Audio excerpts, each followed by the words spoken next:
Welcome to This Organized Life. If you're a mom, wife, or coffee lover seeking advice on how to reduce clutter and reclaim time, look no further than your host, Lori Palau, founder of Simply Be Organized and author of Hot Mess, a practical guide to getting organized. For a lot of people, clutter is their dirty little secret, but it doesn't have to be. Each week, we will share practical tips, chat with experts, and provide strategies on how to keep you organized. I hope that by sharing our stories, you feel a little less alone and more empowered to tackle the areas that are holding you back. So let's get started.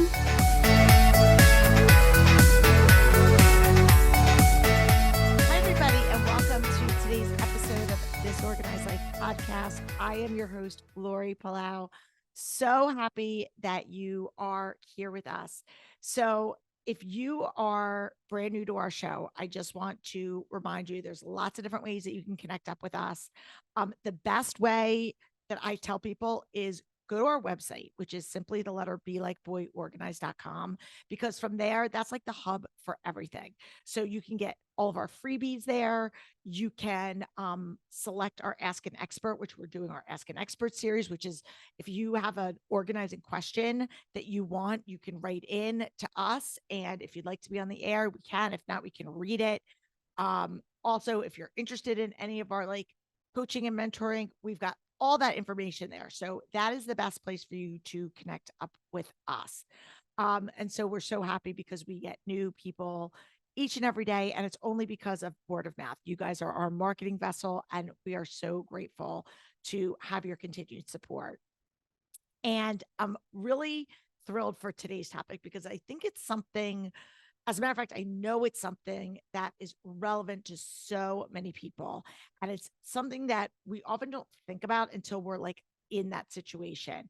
And that has to do with what do I do if all of a sudden inherit all of my parents' stuff?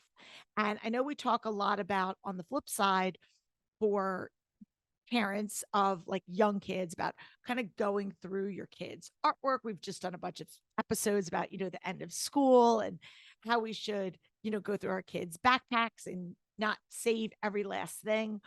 But generationally, there's been trends of people inheriting everything from furniture, china, paperwork, all the things.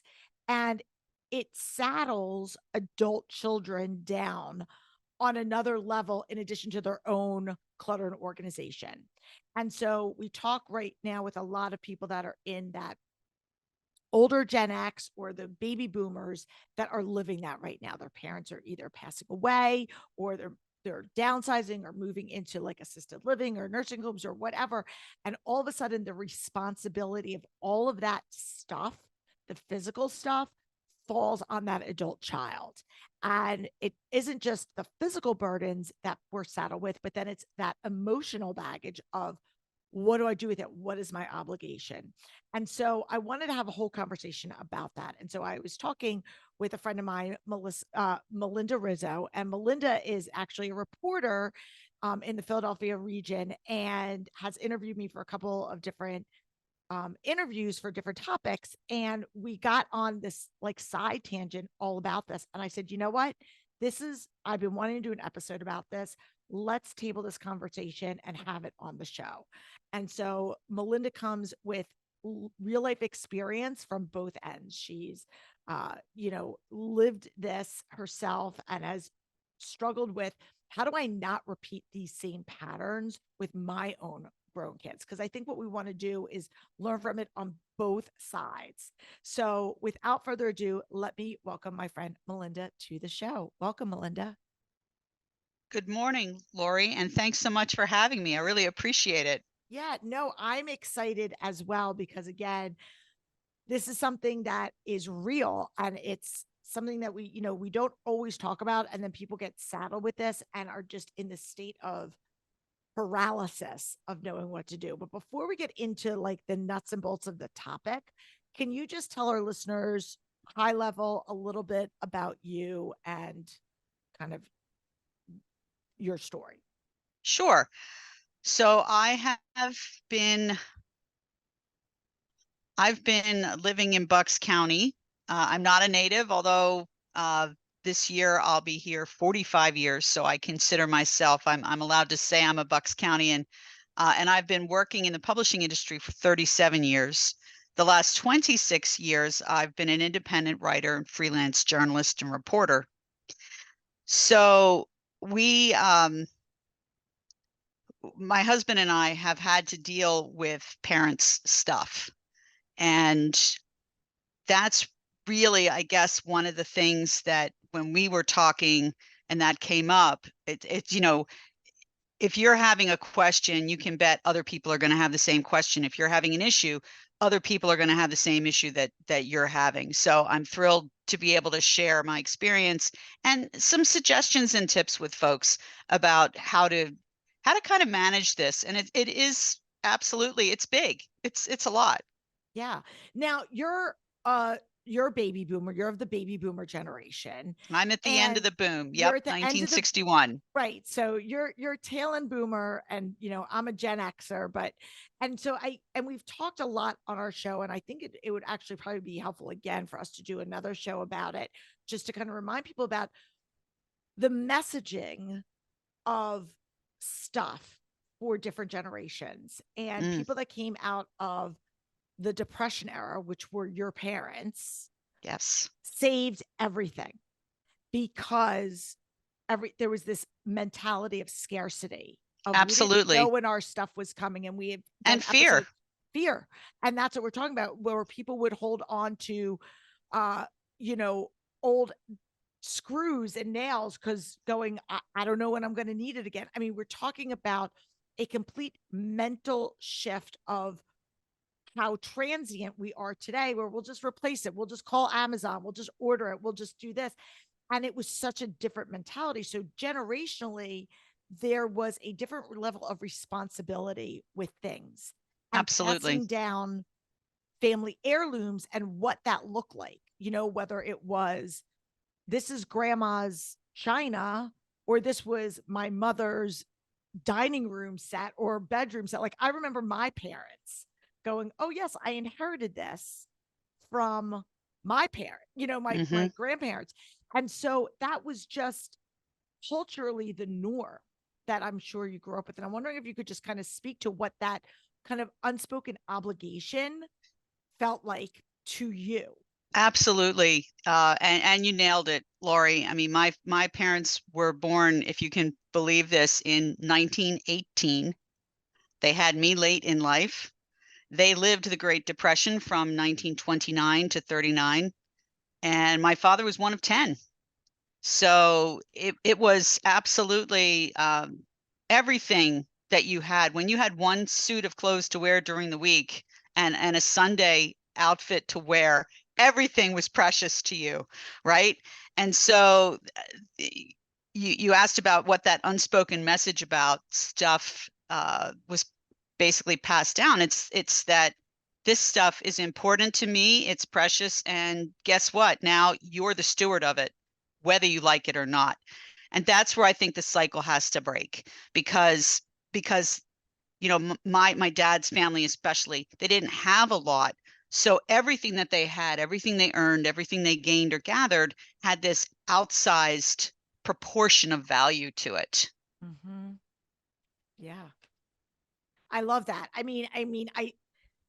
I've seen this firsthand. I've witnessed it, whether it's within my own family or just with clients that I've talked to. And we talk a lot here about emotional clutter being the conduit, where we look at physical stuff, but it's really the emotional guilt and fear that bottleneck us, that are the roadblock from helping people to move past or through that and make those decisions, because Absolutely. there is this inner critic or voice that is telling them, I'm dishonoring, I'm being disloyal, this is worth, I shouldn't get rid of this, this is worth money, I'm being wasteful, all of these different things.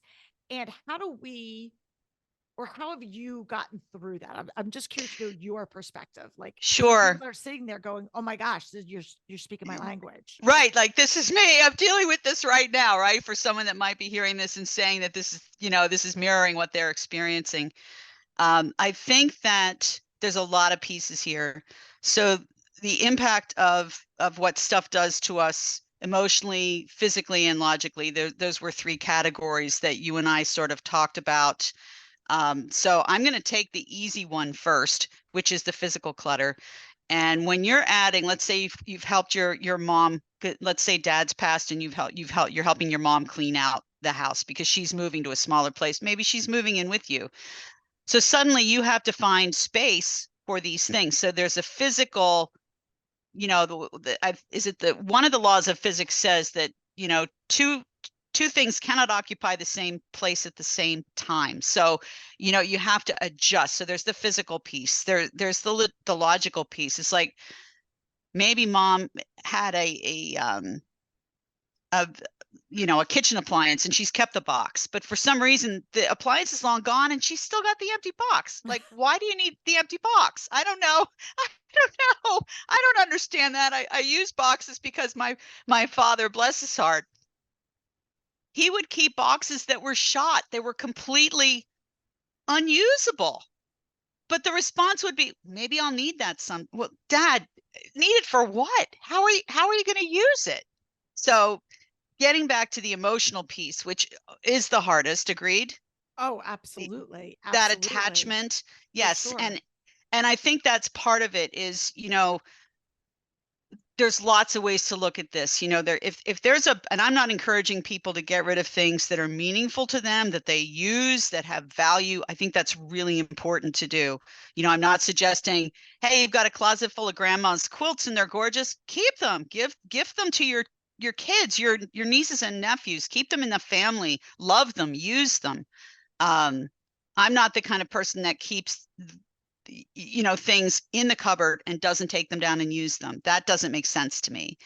So the emotional thing is, I think that it's easy over time to push something out of sight, out of mind. I'm not in the frame of mind to deal with this. My garage, let's just say, for example, the garage is stuffed full of my parents' stuff and I'm not ready to deal with it. So I don't. I push it aside. I keep it in the boxes. Life goes on. Years go by. Maybe I'm faced with a health crisis. Maybe your partner's faced with a health crisis, and then it's a wake up call. It's like, hey, might be built to last, but not built to last forever.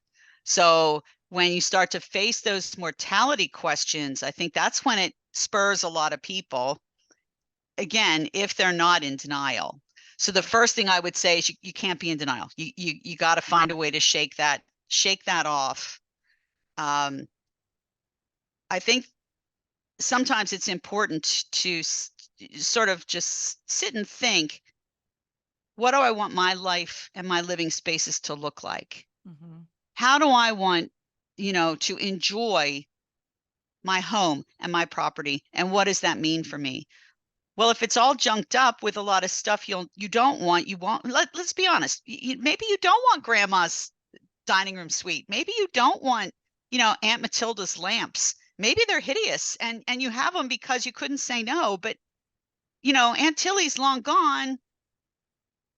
Nobody's going to care if you donate them. Nobody's going to care if you sell them. Really, you're the only one that's going to be attached to that piece. Nobody else will. So I'm sorry to interrupt, but I was going to say, no, go ahead. Dr. John Deloney, who's been on our show, I love him. He says, choose guilt over resentment. And I think that is so relevant in a lot of different scenarios, but specifically when it comes to the responsibility of, when you inherit this, like you might feel guilty of like, this was my mom's or my aunt's or whatever, and I inherited. But again, I don't like it. It's nothing that I like or I'm going to use. And it may not, even if it does have monetary value, you could, but like assuming it doesn't have any true monetary value, right? The obligation truly ends once you are on the receiving end. Then that's it. Now it's up to you to choose what to do with it. And you might feel guilty. But what is the alternative? The alternative is you're going to have it and then be resentful. Like you said, that your space is taken up, cluttered. You're taking up real estate in your home that you, for something that you don't really even want want. that you don't even want. And that's Mm-hmm. just foolish. And I'm not saying people are foolish, but that mentality that we've Sure. been brainwashed into thinking that, once the hot potato gets passed, you are stuck with Now it. it's yours. Deal Now with it's it. yours. Yeah. Right? Except that the slippery slope with that is, yeah, okay, so you've agreed to take this house full of stuff, and you're warehousing it now, Mm-hmm. and you've got young adult children. We have one child and a young adult son, and and my husband both have made a commitment to ourselves, each other, to him. We're not going to do that. We're going to take responsibility for our possessions, because yeah, they might have been mom, dad's, Grammy's, whatever. Now they're mine. I'm going to take possession in every sense of the word, not just because I'm the storage unit for them, but I'm going to take the emotional responsibility, the physical responsibility. I'm going to decide what happens to these things. Of course, I'm going to give our son the option of, if he wants things, certainly we'll keep them for him. But what I don't want to have happen is for him to be in a position where he has to make these decisions because we didn't. Mm-hmm. That's not fair. It's not equitable. And I'm going to do my best to make sure that that is not part of his story. I love that. I absolutely love that. Um, what about, let me ask you this question. What about when have you, and I don't know if you've been in this situation, if it's one thing when you inherit something and someone passes away, Mm-hmm. right? And they're gone, and then you could do with it and deal with your own guilt. It's another thing. And I have a friend in particular, one friend in particular who I'm thinking of at the time, whose parents or have downsized and they've inherited stuff, but the parents are still living, right? Oh So it's yeah, like, that happened. I want you to keep this. So then you're like, I don't want it. And then they come over, right? They're not living there. They come for a visit and they're like, where's my whatever? And Right. you Where's are my faced. sideboard? Where's my this? Where's my Yes. that? Yes. Yeah, And, so now I'm just curious because I have my thoughts from a professional as well as somebody who has a very direct personality sure. of, I could still be kind, but like direct and not, And firm. Yeah. right. But a lot of people, that the thought, like they're like, I'd rather keep it than have the conflict. And Right. That paralyzes them. And that's that sort of idea. And I think part of that is the relationship you have with your parents. So, great examples here. Two examples that we've lived, my husband and I. So, my dad cleaned out his house because he moved to an apartment before he ultimately died. Gave me, I mean, we were the Beverly Hillbillies coming back from South Jersey. I'm not even kidding. We could have had Granny in the rocker on the back of the truck. I'm not even kidding. And it was awful. And we bring it here. We have to unload it. It's like, whoa, what am I doing with all this? Why? What have I done? So, but Dad didn't come to my house very often. And the handful of times that he did, not once did he ask me where the whatsits was, or where his I still have his fishing rods and his tackle and his lead sinkers that will never, ever, ever see the ocean again.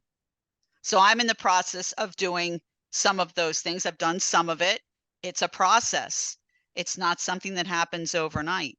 And we talk, this goes back to the emotional piece, is I would say you need to give yourself permission and you need to forgive yourself, because you're going to make mistakes. Heartbreaking mistake I made was storing some of my grandmother's hand lace work in my attic. Well, oh, we cleaned our attic out. Some of those pieces did not survive. There was nothing I could do but throw them away. Now that was gut wrenching for me, yeah, but there wasn't any option. There wasn't any other option. They were not mendable. They were like becoming dust. It was really awful. But didn't know what I didn't know, sure. right? Sure. So other example is my husband, who when his father died, he helped his mother clean out his father's things. And this actually happened very quickly, which surprised me. Um, and that he and his dad were not the same size. Right, I don't want to get into relationships, but that's the other piece, is like, what kind of relationship did you have with this person, and are having the items going to be triggering for you in some way, or are they Mhm. going to be a blessing and a comfort for you? So that's the other piece that I think is really important. And I personally wouldn't, I'm not a psychologist, I'm not a trained medical person, but I can tell you from my own experience, I'm not bringing anything triggering into my house. No, that's Period. so That's not an true. Yep. option. So I had told my husband, with all due respect, do not bring those things on our property. You're going to donate the carloads that you brought out of their place before you get to our house. And that's what he did.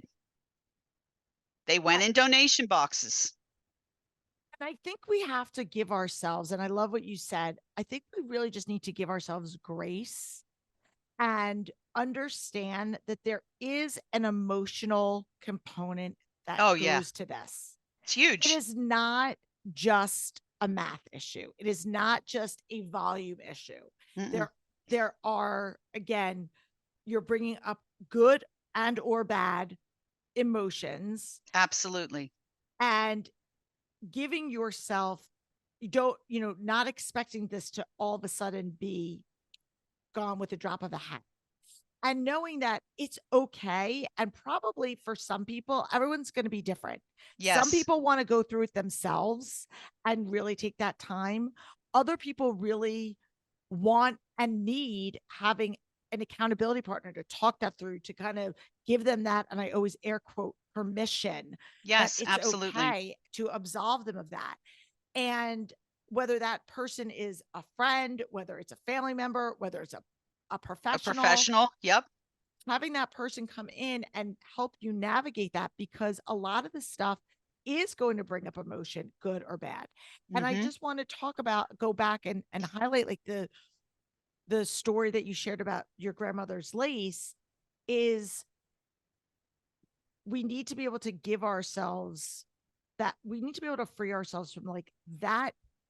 That was something that reminded you of her, but it doesn't represent her. Like that's not, Exactly. you weren't doing a disservice to her. You weren't disrespecting her, disregarding her. But I think there's this obligation that so many people feel, that I'm being dishonoring, disrespectful.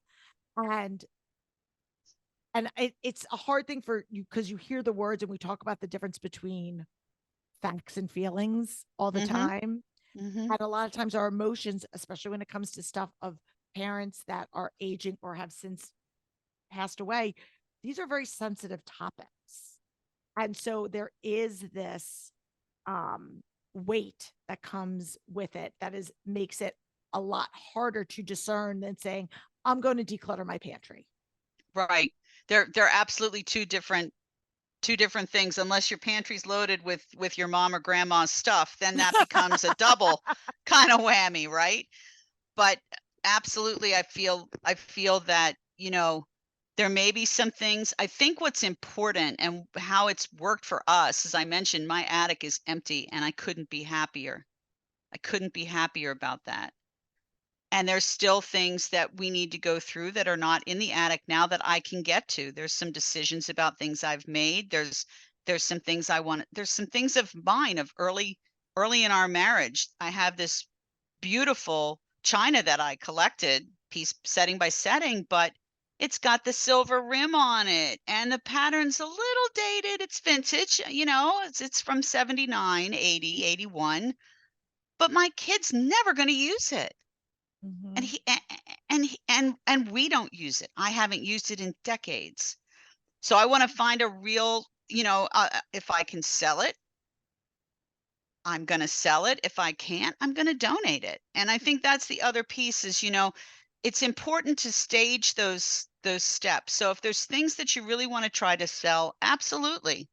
Mm-hmm. If there's things that you want to donate because you feel that they're going to benefit someone else, and in our stage of our lives, there have been things we've chosen to do that with, to donate them rather than try to sell them, because we want someone else to use it, to enjoy it, to love it. And that is putting good back into the universe, if you will. And so that's kind of one of the approaches that we have. And then obviously things that are just completely, they're not usable, they're not useful, they're not safe, because Mhm. not every old piece is going to be safe. You throw them away. You Yeah. give them Thanksgiving. I think was it Marie Kondo that talks about that? Yeah. About, and I did that with this, the lace with, and I do, by the way, I do have other beautiful pieces that are intact that I can use, that are, because she was just, her lace work was exquisite. But the pieces that I allowed to degrade and fail, I apologized out loud, Mhm. because I needed to for myself and I needed to for her. And then I gave Thanksgiving for those pieces before I discarded them. And I think that that's important too. Yeah. That I love that. acknowledgement. Yeah. I love that.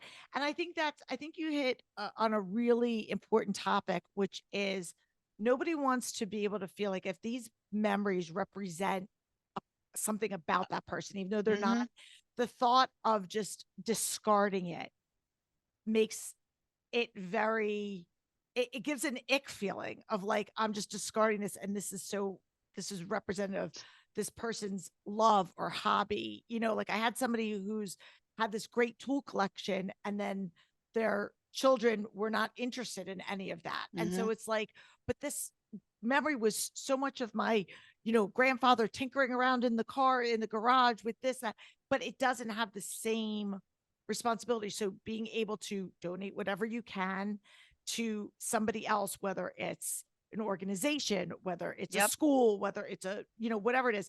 And I think, again, I just want to give people, and then I'll let you kind of wrap up, like, because I like to try to give people specific, like, actionable things that they can do. And Absolutely. so for me, I I'm a big list maker, and I kind of think you can do this, and you could just like on a yellow pad. You don't need like anything fancy. You could just write Mm-hmm. it down.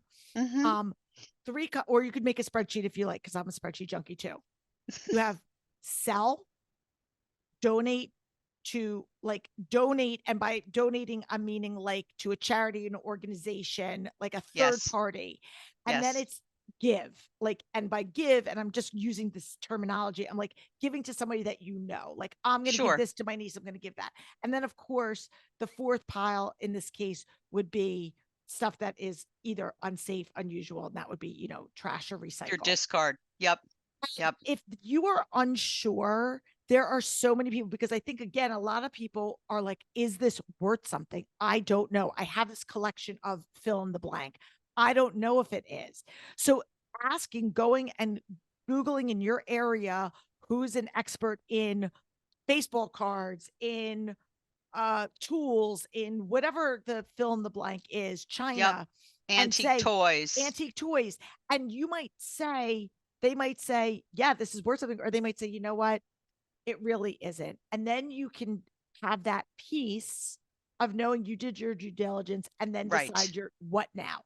And Right. so I always start with, again, like the stuff that I'm going to, and again, I didn't account for the stuff that you're going to keep, but you want to look at like, what are the pieces that I truly want to keep for myself, that I want Mm-hmm. to display, use, love? Like, what are the things that had meaning to me that I want to keep, not out of guilt, but because this is what I want. Yes.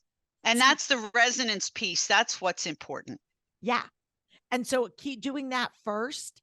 And then I go, what do I know? Like, I know when my mom passed away, I had stuff that I kept for myself, stuff that I put away for my girls because they were very young, and stuff that I put away for like my nieces because I knew that my mom loved my nieces and I thought it would be nice. So, not everything. So, I went through that whole exercise first of Right. going, let's start here and kind of put the like branches out further. And then it was like, okay, what are we going to donate? Is there anything that we're going to sell? And that systematic process, Yes. I think helps. It doesn't absolve it, but it gives you a strategy to work through. And for a And a lot of place people, Yep, a place to start. And that's what I think, don't beat yourself up. If you've got a barn full of stuff and every time you walk into that barn, you turn around and walk out because it's overwhelming, you'll never make a start. Feel Mhm. good about the small starts. Yeah. A little bit of time. However, set yourself up for, I'm going to spend an hour a week, an hour a month, whatever it is. You will make progress. If you hold yourself accountable, you will make progress. You will get through it. Mhm. And Absolutely. too much doing, I think a lot of folks fall into the, oh, I'm just going to spend the Froze on my end. afternoon let out and let alone a garage, right? Allow yourself some time to visit with some of these things, even if you choose to donate them or discard them. Allow yourself some time to go through it. Think of it as a visit with that loved one, because in Oh, some ways that will help, right? That will help you make that step to let go. I think that's part of culturally. I think that's part of what feeds all this is we have a culture of keeping, holding on to. We don't have a culture of letting go of things mm, so that more good can come to us, right? There's this exchange that has to happen. I love that. I love that. I think that's a perfect place to kind of put a pin in this conversation. Melinda, tell everybody if they want to connect up with you, learn more, have a question for you, where's the best place for them to go? Sure. So I am active on LinkedIn, which is the professional working folks social media, I guess you would call it. Yep. And you can find me at Melinda B like boy, Rizzo Rizzo. If you search me, I will come up. I also am, I will admit, I am on Instagram at Melinda Rizzo. I am not active particularly because I haven't quite worked all of it out yet, but that is another place that you can find me. Well, it's all good. And I we will connect up and we'll tell people if you want to connect up with Melinda, best place to reach her is on LinkedIn. So we Yep. got that. All right, Melinda, this has been a really great conversation. I think it's an important conversation and given people that feeling of I'm not the only one and that there is a light at the end of the tunnel, I think is so important because it can seem very heavy and daunting and overwhelming. And so thank you for coming in and sharing your experience on this really, really important topic. Happy to Um, do it. Thanks for having me. of course. So we always like to end our conversations with guests with a few questions. Sure. I'm a reader. I don't know, as a writer, are you a reader as well? Oh, absolutely. So I love getting inspiration tips from our listener, I mean, from our guests. So is there a book, either it could be something that you're currently reading or just something that you go back to that's been impactful in your life that has really made an impact in your life? And it could be lighthearted, serious, you name it. Sure. Well, there's a couple actually. Okay. And this is a recent one for me, is The Gentle Art of Swedish Death Cleaning by Margareta Magnusson. I I know that found well. Yep. really interesting. I love the philosophy. There is a program that I sadly came to the party too late, so I only got to watch one episode, but I really enjoyed it. So I'm hoping it's going to be rerun or available on a streaming service that I have. Another book that I absolutely love, and it's a series, is the All Creatures Great and Small books by James Herriot, the pseudonym for James Alfred White. Um, there are parts of these stories that just make me laugh out loud. And I think they're among the most wonderful books. They're great for kids. They're great Love for it. adults. And when I need a little visit, in fact, I'm working on the first book again right now. I can't tell you how many times I've read it. I And love then the it. last one I wanted to mention is A Christmas Carol by Charles Dickens. Oh, I mean, a classic. Come on. One of my favorites, absolute favorites. Have to watch The Muppet Christmas Carol every Christmas, as well as a few other versions. And I generally read it cover to cover during the holiday season. Well, it's funny that you mentioned that because I will tell you, I know it's not the same as reading the book, but one of our family traditions is we go see A Christmas Carol every year at this theater in Princeton. Shout out McCarter Theater for anybody that's in this area. And we've been doing this since my kids were literally in elementary school. And we go every year and we know the story and we love it. But it's obviously a great classic. And I love it. That's a marvelous tradition to have with your kids. Yeah. I've seen it on the stage a number of times. And in fact, I believe it's his great grandson or maybe two great grandson does a one-man show Oh, really? occasionally. Oh, So I wow. have seen that. That was at Buyer's Choice Uh-huh. in Chalfont, New Britain area. But I think he's done it at Moravian Bookshop and a number of other area locations. So that's something to look for too. And he plays all Awesome. the parts. That's One man show. Yeah, wow. it's pretty Wow. intense. I'm It's really sure. good. I'll have to look into that. Okay. And then our last two questions, Yep. which are again meant to be lighthearted fun, really just to shine light that we're all a little bit of a hot mess. We're all thriving in some areas and struggling in other areas. Sure. Right now, in this season of your life, where do you feel the most organized and where do you feel like a little bit of a hot mess? Well, I'm going to start with the little bit of a hot mess, though I'll call it a warm mess. Okay. That's all good. And that is digital clutter. So I am fairly well organized in my work life, with my, my digital files, etc. But I could do better. Well, so I think you're that's an you're in area. good company, and stay tuned. We've got some things on the pipeline to help people with digital clutter. So Excellent. I look forward to I'm it. putting that little teaser out there. So Okay. and then let's end on a high note. Terrific. Well, there's actually, I'm not sure it's a high note, but I will call it the where I'm most organized is my own end of life arrangements. Oh, So taking care of those things so that when my time comes, my husband, if he survives me, my son, if he survives me, and God willing, he will, they will, both of them will. I want to do as much for them as I can so that they don't have to do those things or second guess what they should be. So what a gift. That exactly. And that's the high note that we're going to say is I think it's easy to think about this stuff as still being taboo. We think about the stuff that's no longer taboo that people will talk about freely with strangers. Mm-hmm. End of life stuff is still not something people are comfortable talking about with any kind of, casual is the wrong word, but you know what I'm getting at. No, I do. Easily. No, they're not willing to talk about it easily. And I think that's something that needs to change, because just because you're giving it a voice doesn't mean that you're creating some kind of incantation and it's going to happen tomorrow. That's not what you're doing. Right. So for me, this is freeing to can say, I've done these things. The will's in order. I've got my arrangements written out. I've even written my own obituary, if you can believe it. But wow, I have. You went all in. Well, again, I did. We have some other things coming up. We've done some episodes on end of life, and we do have some other ones because I do believe it is an important topic. Absolutely. So it is. If that's something that you're listening out there and you resonate with this, we can help you with that. So definitely. And it's a gift. It's a gift that you give your loved ones, but it's also a gift that you give yourself. Mm-hmm. Yeah. So if you can frame it in that context, I think it takes a bit of the sting away. Yeah.